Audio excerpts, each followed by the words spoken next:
साथियों नमस्कार, मैं विनय स्वागत करता हूं आप सभी लोगों का अपने YouTube channel our past and future पर। और साथियों हम लोग आज जो हमारी 10 मिनट की मैपिंग है, उसमें हम गंगा नदी तंत्र का कुछ बचा हुआ हिस्सा कवर करने वाले हैं और हम देखने वाले हैं यमुना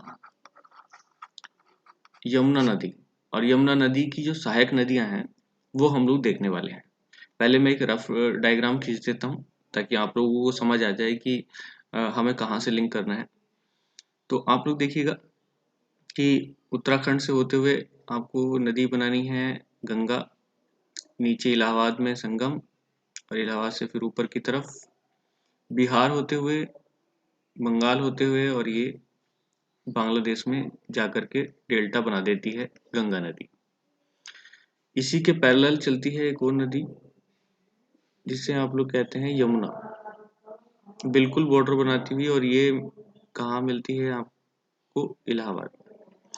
तो इस तरीके से आप देखेंगे कि यमुना और ये गंगा, ये दो बड़ी नदी हैं। गंगा की सबसे बड़ी सहायक जो नदी है वो यमुना है और ये इसको दाईं साइड से आकर के मिलती है। ठीक, दाईं साइड, ये वाली साइड। तो ये बात हम लोग कल तक देख चुके थे। तो आज हम लोग कुछ और बात देखने वाले हैं। तो मेरे साथ साथ आप लोग बने रहिएगा ताकि पूरी बात आपको समझ में आती रहे। तो आज हम लोग पढ़ने वाले हैं चंबल। गंगा यमुना तो हो गई, यमुना निकलती है यमुनोत्री से और कहाँ? इलाहाबाद में, यहाँ संगम हो जाता है और ये मिल जाती है। एक और आप बड़ी नदी पढ़ेंगे क्योंकि यहाँ पर जो क्षेत्र है जहाँ कर्सर आपको दिख रहा होगा, ये विंध्यन रेंज है, विंध्याचल। यहाँ से निकलती है नदी विंध्यन रेंज से और यहाँ से होते हुई राजस्थान, और राजस्थान से फिर बॉर्डर बनाती हुई राजस्थान का और मध्य प्रदेश का फाइनली चली जाती है यमुना नदी में। तो ये है चंबल। आज मैं ऊपर कोई विशेष ध्यान नहीं दे रहा, तो आप यहाँ पे लिख सकते हैं चंबल। तो साथियों बड़ी महत्वपूर्ण नदी है चंबल। ये कहाँ से? मध्य प्रदेश से निकलती है, राजस्थान होती है और फिर राजस्थान और मध्य प्रदेश का बॉर्डर बनाती हुई यमुना नदी में चली जाती है। कुछ विशेष बातें हैं इसके साथ साथ आप देखेंगे कि यहाँ एक सागर का क्षेत्र है, सागर वाला आप अपने मैप में देख सकते हैं अगर आप मेरे साथ कर रहे हैं तो। और ये दोनों तरफ कवर करता है, राजस्थान की साइड में भी और मध्य प्रदेश की साइड में भी। तो इसको अलग अलग नाम दिए गए हैं। महाराष्ट्र की साइड में, सॉरी महाराष्ट्र कह रहा हूँ, गुजरात की साइड, राजस्थान की साइड में, सॉरी दोस्तों इसके लिए, राजस्थान की साइड में इसको कहते हैं महाराणा प्रताप सागर। महाराणा प्रताप सागर, क्योंकि आपको पता है महाराणा प्रताप खुद यहीं से थे। और इसको मध्य प्रदेश में बोला जाता है गांधी सागर।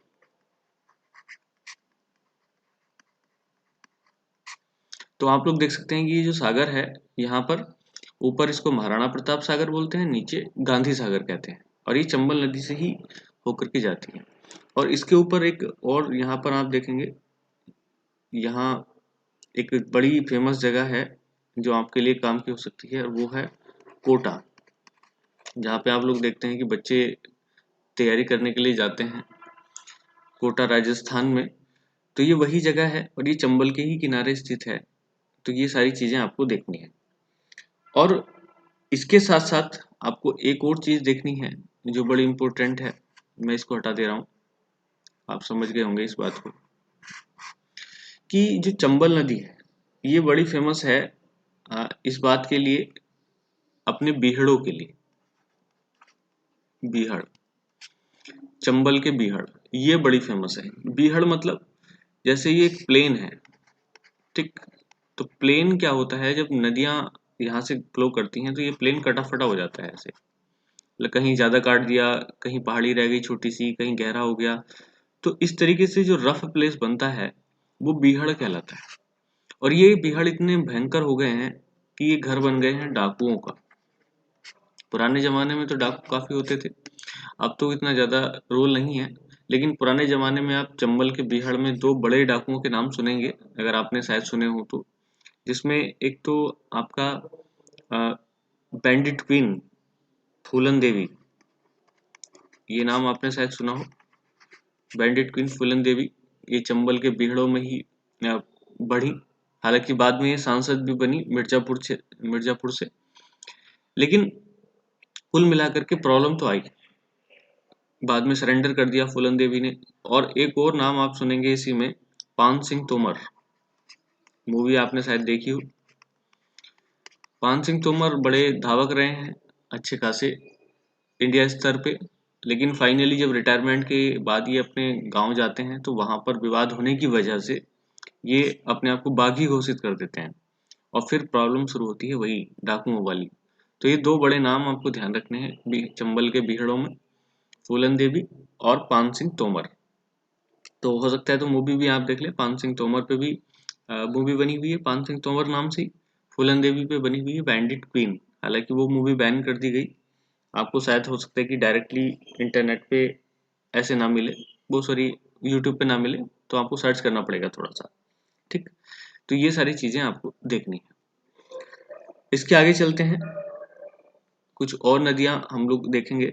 तो एक नदी देखेंगे आप यहाँ से, चंबल मेन सेक्शन है, और दूसरी नदी आप देखेंगे ये, बात को समझने की कोशिश करना बस। तो ये चंबल हो गई, और ये जो दूसरी नदी है ये है काली सिंध, रेड वाली, मैं लिख देता हूँ काली सिंध, ये लाल वाली। या यहाँ पे तो क्योंकि मुझे मैप का वो भी लेना पड़ेगा डिजाइन, तो मैं यहाँ से साफ कर दे रहा हूँ, सॉरी। हाँ, इधर ही लिख देता हूँ ताकि आप लोगों को मैप में भी दिक्कत ना पड़े। तो मैं इसको इसी तरीके से लिख देता हूँ नीचे की तरफ,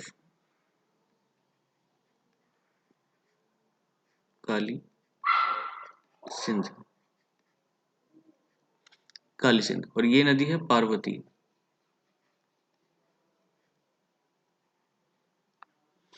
पार्वती। तो काली सिंध और पार्वती नदी चंबल की सहायक हैं। और दूसरी तरफ से इधर से आने वाली एक नदी और है जो बड़ी फेमस है, बनास। ठीक है, बनास भी अपना पानी ला करके, ये अरावली रेंज से निकलती है और ला करके चंबल में अपना पानी डाल देती है। और इस तरीके से आप देखेंगे चंबल, अब देखिएगा काली सिंध, पार्वती चंबल में अपना पानी डालती है और बनास भी, और फिर चंबल अपना पानी ले जा करके यमुना में डाल देती है, और फिर यमुना अपना पानी ले जा करके गंगा में डाल देती है, और गंगा फाइनली सबको ले जा करके बंगाल की खाड़ी में सबका पानी डाल देती है, बंगाल की खाड़ी। इस तरीके से ये फ्लो पूरा बनता है। बात समझ में आ गई होगी। उसके बाद आगे चलते हैं, ये एक छोटी सी नदी है यहाँ पे, और ये नदी है सिंध। साथियों मैं अब भी दोबारा से बता रहा हूँ कि काली सिंध अलग है, सिंध नदी अलग है, और सिंधु जो ऊपर से जाती है वो अलग है। तो तीनों अलग हैं। कौन कौन सी? सिंध, काली सिंध, ठीक है, और सिंधु नदी। तो इस तरीके से आप देखेंगे तीनों नदी अलग हैं। और ये आप पढ़ेंगे प्राचीन भारत में, जब सम्राट हर्षवर्धन के बड़े भाई राज्यवर्धन की बात आती है तब, तो इसका रोल आपको मिलेगा वहाँ। तो तब मैं बताऊंगा जब हिस्ट्री आपको शुरू करेंगे तब। तो ये है सिंध नदी। उसके बाद एक और नदी आती है, ये भी यहीं से और उत्तर प्रदेश में जाकर के चली जाती है, ये है बेतवा, बेतवा। और उसके बाद एक छोटी सी नदी और है केन, केन सुपरवाइजर का रिजल्ट आ गया, लेकिन बस फिर भी आप समझ सकते हैं। तो अब ये आपको देखनी है इस तरीके से क्रम, क्योंकि क्रम लगाने के लिए काफी आता है। मैं आप कुछ चीजें साफ कर दे रहा हूँ, और हम एक मोटी सी बात थोड़ी सी और समझते हैं। तो मुझे इसका स्क्रीनशॉट भी लेना है अभी, तो मैं ये सारा चीजें हटा रहा हूँ। आप लोग बस एक तो काम करिएगा कि डेली इसको फिल करके रखिएगा, चाहे 10 मिनट बैठिए या जितने भी मिनट आप बैठ सकते हैं उतना आप बैठिएगा और इसको भरने की कोशिश करिएगा। ये नाम में दोबारा से लिखना पड़ेगा मुझे, थोड़ा सा रफ लिखा गया। देखिए, काली सिंध। और साथियों आप लोग जानते होंगे कि अभी केन और बेतवा का लिंक बनाने की कोशिश की जा रही है। ये कोशिश की जा रही थी कि केन और बेतवा का पानी निकाल करके आपस में जोड़ दिया जाए। ऐसे ही काली सिंध और पार्वती को जोड़ने का लिंक की बात चल रही थी, ये लिंक बनाने की, ताकि इन नदियों का पानी आपस में जोड़ दिया जाए। क्योंकि ये जो पूरा क्षेत्र है, ये आप जो देख रहे हैं, ये पूरा क्षेत्र कहलाता है मालवा का पठार। मैं ये निकाल देता हूँ एक बार बीच से, ठीक। तो ये तो आपको याद रखना है सीधा सीधा, ये पूरा क्षेत्र कहलाता है मालवा का पठार, ठीक। ये वाला, ये है मालवा पठार। अभी मालवा पठार ये थोड़ा ज्यादा आगे हो गया, लेकिन ये पूरा क्षेत्र मालवा के पठार में आता है। और ये सारी चीजें हैं, यानी कि जो चंबल है, चंबल के बीहड़ हैं, ये सारी चीजें आती हैं मालवा के पठार में। तो आप लोगों को ये क्षेत्र कवर हो गया होगा, मैं समझता हूँ। और अब पूरा डायग्राम आपकी समझ में आ गया होगा, कैसे वो भी मैं बताता हूँ। पूरा डायग्राम इस तरीके से, ये देखिएगा। अब इधर से जाने वाली नदी है हुई, अब एक आप लाइन खींच लीजिएगा, वही ऊपर आप यमुना गंगा जो भी बतानी है, नीचे आप डालेंगे फिर वही यमुना, यहाँ से आप मोड़ दीजिएगा थोड़ा सा, और नीचे से वैसे ही करना है प्रैक्टिस करने के लिए, चंबल, फिर सिंध, ये आपको घर पे करना होता है इस तरीके से, बेतवा, केन, और आगे अगर आपको जोड़नी है तो आगे तो आपको पता ही है, फिर सोन, और इस तरीके से आगे जुड़ती चली जाती हैं नदियाँ, ऊपर से ब्रह्मपुत्र और ये सब यहाँ बना देती है। तो ये प्रैक्टिस के लिए हो गया। तो मैं उम्मीद करता हूँ कि ये सारी बातें आपको समझ में आ गई होंगी। आज के लिए हमारा जो सेक्शन रहेगा प्रैक्टिस का, वो इतना ही रहेगा, लेकिन आप इस चीज़ को करते रहिएगा, और मैं बड़े बारीकी के साथ आप लोगों के साथ शेयर करूँगा सारी चीज़ें। हालांकि कुछ चीज़ें थी, कुछ बड़ी नदियाँ थी, जिनके साथ साथ मैं कुछ स्पेशल चीज़ों को नहीं ऐड कर सकता था, और वो मैंने की भी नहीं। अब जैसे छोटी नदियाँ हैं और उनको दिखाने का थोड़ा सा स्पेशल ढंग है और दर्शाने का, तो छोटी छोटी चीज़ें ऐड होती जाएंगी। तो जैसे आज हमारा ये हो गया पूरा चंबल वाला क्षेत्र, और कल हम लोग देखेंगे नर्मदा, नर्मदा का जो रीजन है, वो सारी बातें। और आप उम्मीद करिएगा कि अच्छा ही होगा, जो भी कुछ होगा। आप मेरे साथ मैपिंग सीरीज में बने रहें। इसके बाद हम लोग बर्ड मैपिंग शुरू करेंगे, और बर्ड मैपिंग को भी हम इतने ही इंटरेस्टिंग तरीके से, क्योंकि वहाँ पे नदियों का जाल ऐसे नहीं फैला हुआ पढ़ना है, वहाँ पे हर चीज़ को छोटा से छोटा बारीकी के साथ पढ़ना है। तो चलिएगा, आज की वीडियो में इतना ही। नेक्स्ट वीडियो के साथ हम फिर मिलेंगे, तब तक के लिए जय हिंद, ऑल द बेस्ट।